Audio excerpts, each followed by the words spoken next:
Mas falando de Turma da Mônica, vocês conhecem a história do Cebolinha? O Cebolinha é um personagem icônico, né? Todo mundo conhece o Cebolinha, justamente pela forma que ele fala. O Cebolinha, ele troca o R pelo L. Então, né, a fala dele ficava bastante confusa em alguns momentos. E para quem não sabe, a história do Cebolinha é que ele queria ser o dono da rua, né? Lá do bairro dos Limoeiros, que é onde a Turma da Mônica toda vive lá dessa galera. Vocês sabiam disso? Esse era o maior objetivo do Cebolinha, que era ser o dono da rua, mas os amiguinhos lá dele da Turma da Mônica nunca conseguiam, a grande maioria não conseguia entender que o sonho dele era esse, ser o dono da rua, porque em vez de falar rua, o Cebolinha falava lua. Então, eles entendiam que o sonho do Cebolinha era ser dono da lua e não da rua. Para vocês verem como a dificuldade da fala altera toda a interpretação do que a gente está dizendo. E isso acontecia com Cebolinha. Então, muitos dos personagens ali da Turma da Mônica acreditavam que a grande vontade do Cebolinha era ser dono da lua e não da rua. Isso porque o Cebolinha tinha o quê? Dislalia. O Cebolinha era dislálico. Ele era uma criança que trocava todos os fonemas R colocando o fonema L. Então, nunca que ele conseguia falar o que ele queria ser o dono da rua, né? Inclusive, várias confusões, várias dinâmicas de dentro da historinha da Turma da Mônica ocorrem nessa briga dele com a Mônica por causa da rua, que no caso entendiam como a lua. Com o passar dos anos, inclusive agora que a gente tem a Turma da Mônica jovem, não sei se vocês conhecem também, mas são os personagens já todos crescidos, o Cebolinha não é mais Cebolinha, agora ele é o Cebola, né, que ele é um adolescente, e ele não é mais dislálico, ele superou isso. Na verdade, as trocas dos fonemas ainda aparecem só em momentos de nervosismo. Então agora, finalmente os personagens entenderam que o Cebolinha, o sonho dele era ser dono da rua e não da lua. Vocês conheciam essa história do Cebolinha? Quem conhecia, me manda aí que eu quero ver se vocês estão prestando atenção mesmo, se vocês estão interagindo comigo. E aí, por que eu trouxe a história do Cebolinha? Por que eu estou linkando a nossa live da Dislalia com o Cebolinha? Porque ele é um personagem super conhecido e ele é o maior exemplo que a gente tem quando a criança sofre dislalia. Porém, quando a gente fala da dislalia do Cebolinha, o Cebolinha fazia a troca apenas do fonema R por L. Na dislalia, na verdade, na que a gente conhece, né, do que a gente sabe, na verdade, sobre dislalia, pode acontecer com qualquer fonema. Então, vamos lá. O que é dislalia, afinal de contas, Luani? A dislalia, ela é um distúrbio da fala em que vai ter alterações na articulação dos fonemas. Resumo de tudo isso, a criança não vai conseguir pronunciar corretamente as palavras. E assim, diferente do que lá na praxia a criança tem uma dificuldade em falar, né, daquela live que a gente já falou sobre a praxia, que a criança tem problema na hora de articular fonemas, mas ela não consegue falar, ela fala pequenas palavras. Na dislalia é diferente, porque ela tem um discurso fluido, ela está falando aqui que nem eu estou conversando com vocês. Porém, por conta da dislalia, por conta da dificuldade de articular, fazer a articulação certa para aquele som, né, de fazer a movimentação certa para aquele som, ela troca tudo. Né? Então, a fala dessa criança é uma fala que muitas vezes a gente não consegue nem entender. Ou é uma fala que a gente consegue entender e pontualmente, né, naquelas palavras que ela troca, a gente falta morrer de rir. O que é um erro, inclusive, viu, gente? Não riam. E nem digo, tá errado, não é assim que se faz. Apenas reforcem a palavra correta, né? Isso para qualquer situação, a gente nunca deve corrigir as crianças com não na frente. A gente deve sim dizer, ah, você está falando tal palavra. Um exemplo muito clássico de um produto muito conhecido também é a Coca-Cola. A Coca-Cola é com fonema C, mas muitas crianças falam Coca-Cola. Isso é dislalia. Isso é troca de fonema. Então, assim, você vê que a criança está falando, mas você quase não consegue entender. É aquela criança também que é muito comum os pais chegarem e dizerem, né, dizem muito para mim isso assim, ele fala bem, mas ele fala tudo embolado. Eu não entendo o que ele está falando. Na grande maioria das vezes, isso é dislalia. A gente precisa trabalhar o quê? Consciência fonológica. o Anipouto vem me ver com essa palavra aí, consciência fonológica, o que está falando? Mulher, me explica. Consciência fonológica é a consciência que a gente tem de como a gente deve produzir os fonemas. Digamos assim, eu sei que o P, eu tenho que fazer esse movimento, P. Mas, para eu falar uma palavra, né, com C, não é esse movimento, já é lá a língua lá atrás, K. É diferente. Então, isso é uma consciência fonológica. Eu escuto o som e eu sei que eu preciso fazer determinado movimento para esse som, essa palavra sair adequada. Se eu troco o movimento, a palavra sai muito distorcida. As características da dislalia é o quê? A criança, ou ela vai omitir o fonema, né? Ela vai apagar como se não existisse ali a palavra, ou ela vai trocar esse fonema, né, por um outro que ela consegue fazer, ou ela vai distorcer esse fonema, vai ficar ali perto do que é para ser dito, mas você percebe que o som não está muito de qualidade. Então, são esses três principais pontos de característica da dislalia. Agora, a gente precisa entender que a dislalia tem quatro categorias de dislalia. Uma que é o quê? A dislalia evolutiva. O que é a dislalia evolutiva? Todos nós, todas as crianças vão apresentar um certo nível de dislalia, ou todas não, né? Porque a gente não pode generalizar nada que dá ruim também. Mas a grande maioria vai apresentar. Por que a grande maioria vai apresentar dislalia? Por que eu estou falando isso? Porque, conforme vocês já sabem, mas eu vou repetir, a gente vai adquirindo os fonemas, né? Adquirindo os sons da fala, conforme a gente vai crescendo, né? Tanto que, para a gente terminar de adquirir os sons da fala, por volta dos 5 anos e meio, quase chegamos nos 6 anos de idade, são os últimos fonemas que a gente adquire.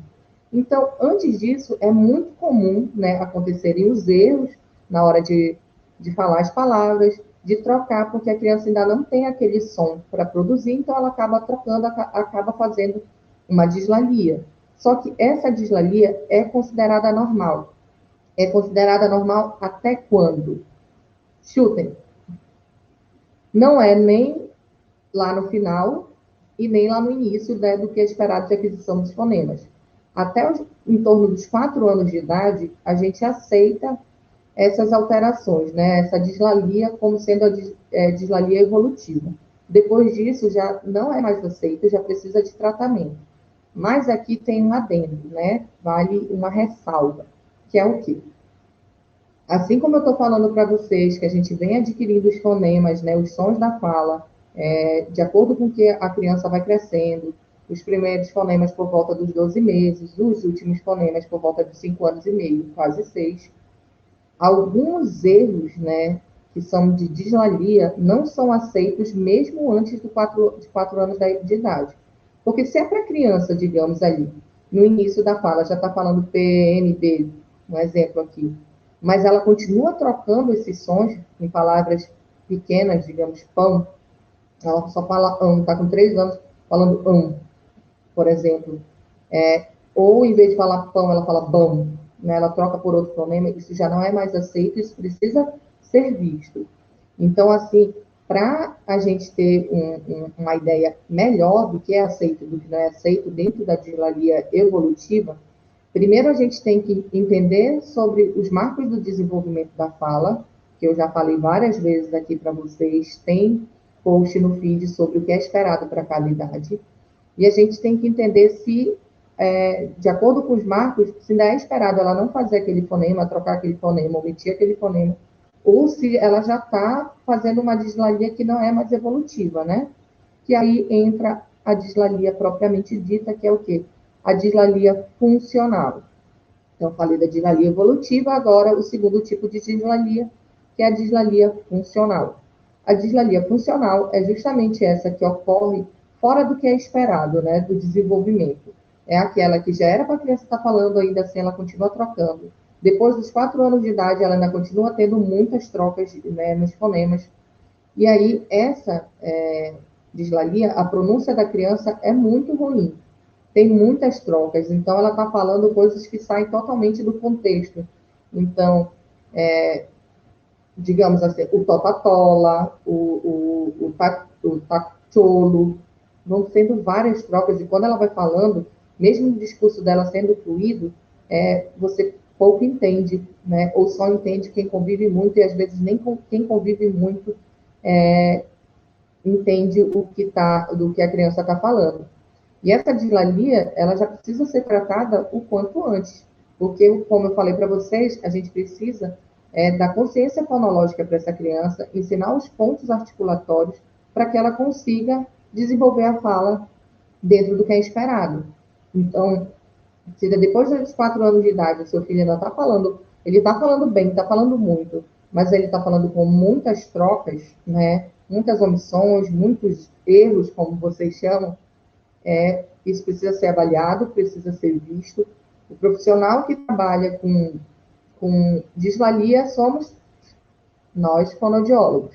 Inclusive, na história do Cebolinha que eu contei lá no início, eu acredito que ele, da infância para a adolescência, ele deve ter passado por algum fonoaudiólogo. E por isso, quando ele chegou lá na fase dele cebola, né, na turma da Mônica Jovem, ele não tem mais dislalia. Há outro tipo de dislalia, além da dislalia evolutiva, dislalia funcional, nós temos a dislalia audiógena. O que é isso? Áudio, ouvido. E aqui eu friso de novo, inclusive nessa semana eu andei postando sobre a importância do teste da orelhinha, e vou continuar fazendo posts, inclusive, sobre os outros exames audiométricos, né, de avaliação auditiva. Por quê? A pessoa que ela não ouve bem, a criança que ela não ouve bem, ela obviamente não vai falar bem. Então, se ela tiver algum nível de perda auditiva, ela não vai conseguir captar adequadamente o som e assim ela não vai conseguir produzir o som corretamente. Então, ela vai falar o som distorcido, trocando, e isso, né, de novo, a dislalia. Então, a gente precisa ficar de olho, né, ficar ligado sobre a avaliação auditiva das crianças. Ao nascimento, tem que ser feito o teste da orelhinha. Se você percebe que está atrasado, precisa fazer algum outro exame, repetir exames de audiometria para a gente poder ter certeza que o problema não é audiológico, tá?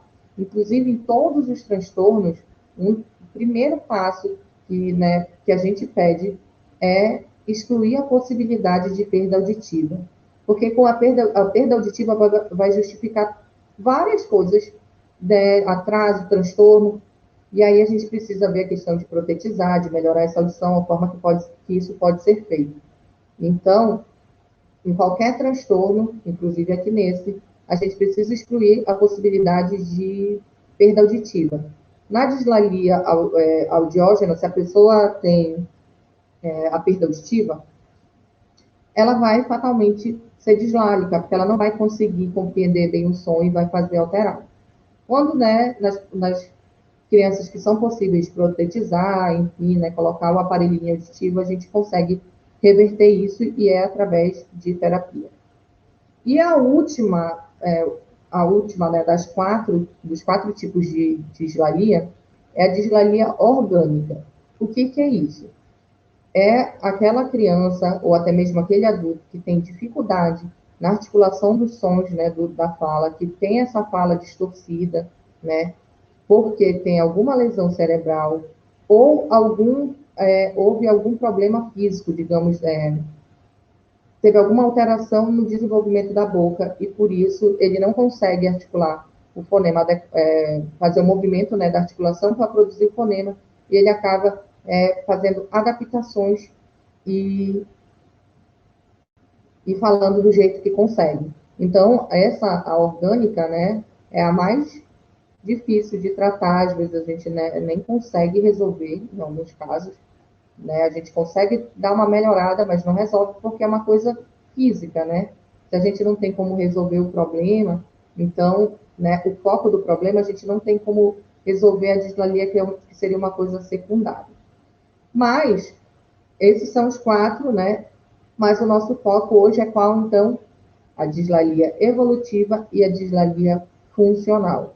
Então, voltando lá, dislalia evolutiva ela aparece no desenvolvimento da fala mesmo da criança. Ela não tem todos os fonemas e ela vai, né, produzindo a fala de acordo com o que ela consegue.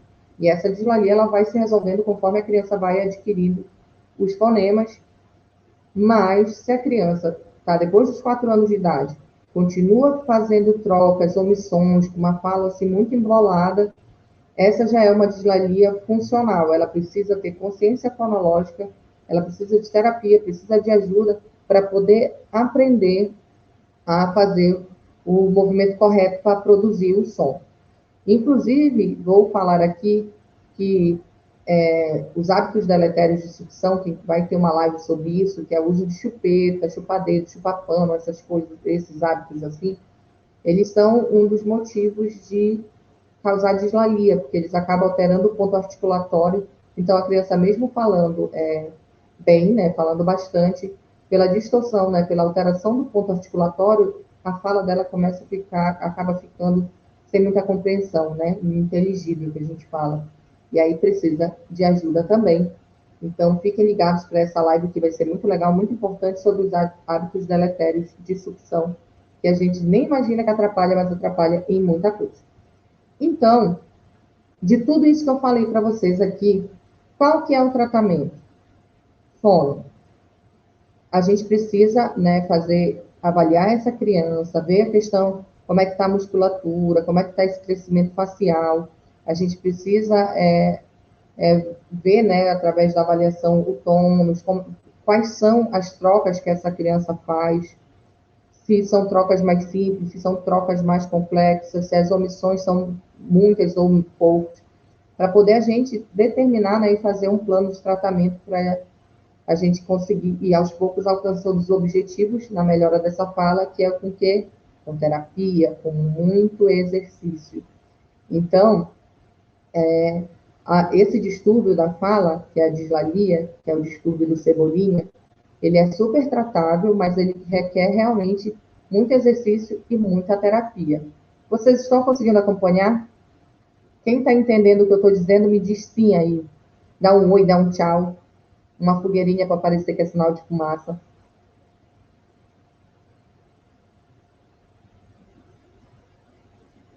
Então, gente, a dislalia é um dos distúrbios mais comuns que a gente tem, né? Dentro do que a gente trabalha na fono, depois do atraso, o atraso de fala, que não é considerado distúrbio, né? E a gente tem, o distúrbio mais comum que nós temos é a dislalia. Muitas crianças apresentam, e assim, a gente trabalha muita consciência fonológica, trabalha a musculatura e consegue resolver o problema. Então, como vocês sabem, depois que eu explico o assunto para vocês, eu abro espaço para vocês fazerem perguntas. Então, me façam perguntas aí para eu ajudá-los. Os filhos de vocês passaram pela dislalia evolutiva? Muitas crianças passam, a grande maioria passa. Aqui a Alice, que vocês viram que vocês veem constantemente nos meus vídeos, a Alice ela ainda troca o R pelo L. Em algumas situações ela ainda troca, ela coloca o L. Mas ela tem 3 anos, né? Então tá super normal. A Dai colocou a criança, nem percebe que, né, que fala assim.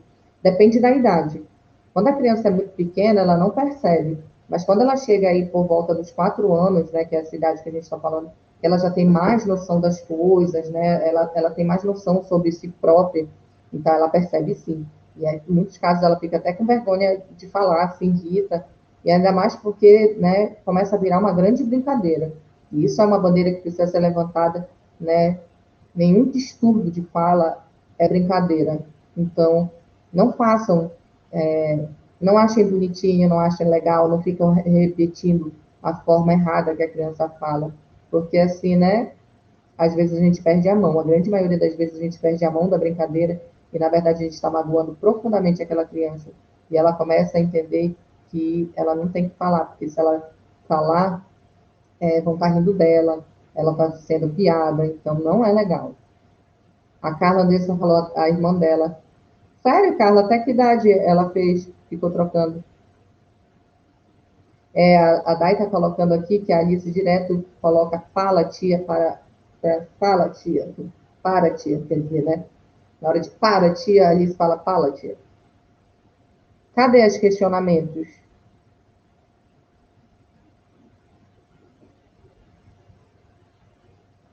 Enquanto vocês vão colocar aí a pergunta para mim, né? Ver se ainda aparece mais alguma. Quero convidá-los, lembrá-los do canal do Telegram. O link está na bio aqui do Instagram. No canal do Telegram eu coloco vários outros conteúdos, várias outras reflexões, né, que eu tenho para a galera que está lá no Telegram. E é muito legal, né? Um outro canal que a gente tem de comunicação e eu coloco lá conteúdos exclusivos. Então, não perca a oportunidade de participar. Inclusive, acho que anteontem eu coloquei lá da importância sobre a música, muito legal a reflexão que eu fiz em relação à musicalização na infância. Aqui a Carla está colocando, até a adolescência. Agora ela respira antes de falar uma palavra que ela troca as letras. Ela tem muita vergonha disso. Ó, vamos tratar ela então, né? Ó, tá vendo o exemplo aí? Como dá vergonha? Mas assim, é tratável e é e é uma coisa que a gente até consegue tratar relativamente rápido, né? Claro que depende da colaboração da criança e tudo mais, toda a terapia depende de como a gente vai conseguir, né, fazer um encantamento da criança para que ela responda bem ao tratamento. A Dai está aqui, dá para tratar? Sim, super dá para tratar adulto, né? Inclusive, da mesma forma que a gente vai trabalhar a criança, só que com a criança a gente usa muito do lúdico, com o adulto não vai ser tanto através dos jogos, das brincadeiras, né? Vai ser uma coisa mais pontual, realmente, um exercício um pouco mais puxado. Mas a gente trata assim. E na grande maioria das vezes, com o adulto, é mais fácil ainda, porque o adulto já entende da importância. Você dá uma ordem para o adulto, ele obedece na hora. Se ele quer a melhora também, né? Tem isso. Então, assim, é bem mais rápido. Movimento assim, vamos lá. A GM Alecrim falou, a fono do meu filho pediu um teste neuropsicológico. Esse teste faz parte do tratamento. Pergunta fora da pauta de hoje. Sim, em alguns casos, em muitos casos, na verdade, a gente precisa de avaliação de equipe multi. Então, entra, né, quando a criança já não vem direcionada do neuropediatra, eu encaminho para o neuropediatra, eu encaminho para o neuropsicólogo, eu encaminho para o psicólogo propriamente dito, eu encaminho para o pedagogo, encaminho para todo mundo. Porque, assim, quanto mais completa for as informações da criança, mais direcionamento e mais ideias a gente tem sobre o momento que aquela criança está vivendo. Então, realmente, é muito importante. E assim, né? É bem aquilo. Cada macaco no seu galho. O que a fono avalia não é a mesma coisa que o neuropsicólogo avalia, que a TO avalia, que o médico, né, o neuropediatra avalia. Então, e assim vai. Então, quanto mais a equipe multi estiver unida, tiver, né, uma avaliação de cada profissional, mais completa vai ser as suas informações em relação ao seu filho, as coisas que precisam ser trabalhadas, até mesmo o diagnóstico. Então, assim, muitos desses transtornos de fala que eu falo aqui com vocês precisam de avaliação realmente multi. Então, ela está certíssima. Ela está realmente de parabéns pensando no bem do seu filho. Mais alguma pergunta? Vocês gostaram da história de Cebolinha? A história de Cebolinha é legal, né, gente? Agora vocês vão ver o Cebolinha com outros olhos, inclusive.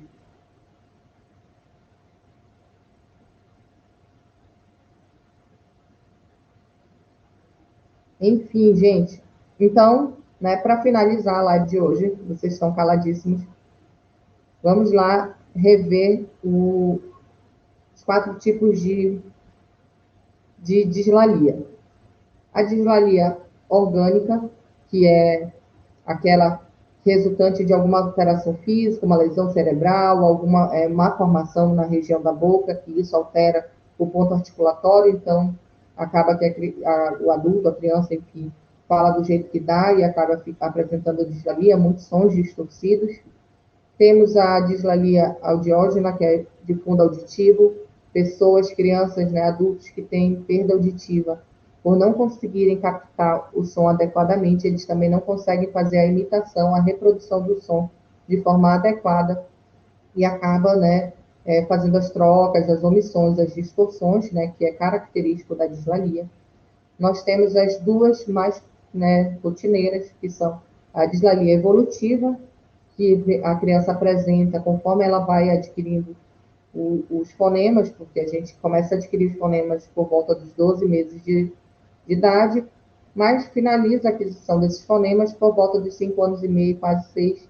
Então, enquanto ela não tem alguns fonemas, ela acaba fazendo essas trocas para, né, falando do jeito que ela pode, na verdade.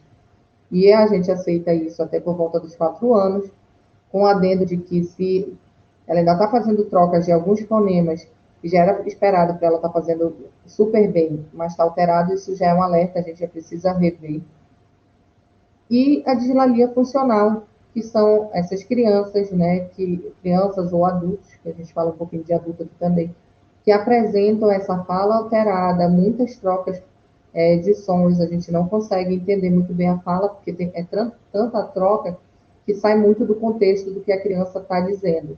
Então, né, que é aqueles casos que nem eu dei exemplo da a Coca-Cola vira Coca-Cola, o cão é o tão, e assim por diante, em vários outros fonemas também, inclusive casos de Cebolinha, que trocava o R pelo L, queria a rua, mas falava lua, e galoto, e tudo assim. Então, essa é a dislalia funcional, né, que precisa ser tratada através de avaliação com fonoaudiólogo, através de muita terapia e exercício, para que essa criança tenha consciência fonológica, que é o que, qual é o fonema que ela quer usar e o movimento que ela precisa usar, né, fazer para que esse fonema, esse som saia corretamente e assim a palavra saia corretamente. Então, a nossa live hoje era sobre isso. A GML que obrigada, as suas dicas são ótimas. Boa noite, uma boa semana. Eu fico muito feliz, gente.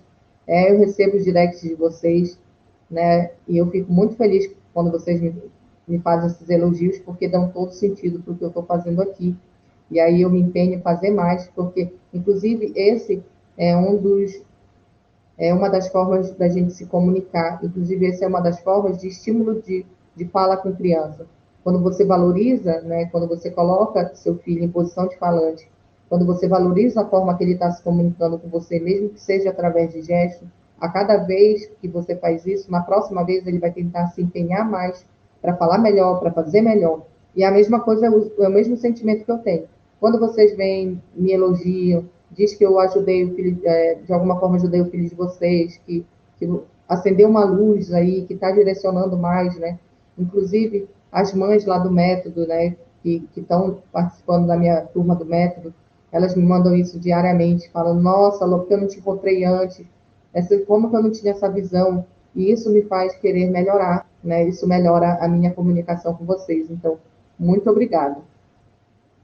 Olha aqui, a Dai está fazendo a lembrança, dar esse spoiler para aqui para vocês, que a live de quarta-feira, né, que é o nosso próximo encontro, será sobre brincadeiras antigas para estimular a fala. Bora ver se vocês conhecem as brincadeiras antigas que eu conheço também, e como eu utilizo elas para estimular a fala. Então, não percam, lembrando de novo, quem ainda não está no meu canal do Telegram, o link está aqui na bio, lá eu coloco assuntos, né, temas exclusivos, né, insights que eu tenho, reflexões que eu tenho, eu coloco, posto lá com a galera que está no Telegram. Então, é bem legal lá, tem acesso a conteúdos diferentes do que eu acabo postando lá, né, um contato mais próximo. Então, gente, era isso. Bom domingo, uma excelente semana para vocês. A gente vai se falando ao longo dos dias, mas o nosso próximo encontro aqui, né, na live ao vivo é na quarta-feira, às 21h07. Não esqueçam, live, né, usando brincadeiras antigas para estimular a fala.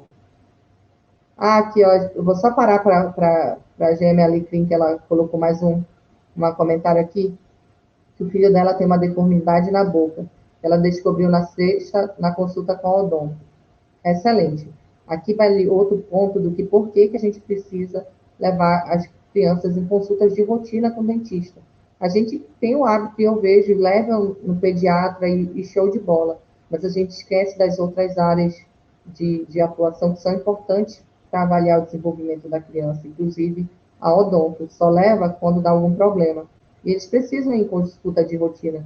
Quanto mais precocemente a gente consegue identificar algum problema, mais precocemente a gente muda o estímulo, a gente resolve o problema, né? A gente consegue achar soluções para resolver o problema. Quanto mais tarde, pior fica para resolver. Então, fica aqui, ó, um exemplo dela, da GM Alecrim, que levou no odonto e já verificou uma deformidade na boca e já vai atrás de resolver agora. Então, gente, de novo, né, o meu lema da vida, meu mantra, não tem por que esperar. Estimular é melhor do que esperar, ir atrás é melhor do que esperar, saber é melhor do que esperar. Então, vamos lá, não fiquem parados, não. Vamos atrás das melhores dessas crianças, desenvolver a fala, desenvolvimento global e tudo que elas precisam, né? Tudo que a gente almeja para elas também. Então, era isso, gente. Muito obrigada, boa noite, fiquem com Deus, uma excelente semana para vocês, muita saúde para todos nós. Tchau, tchau.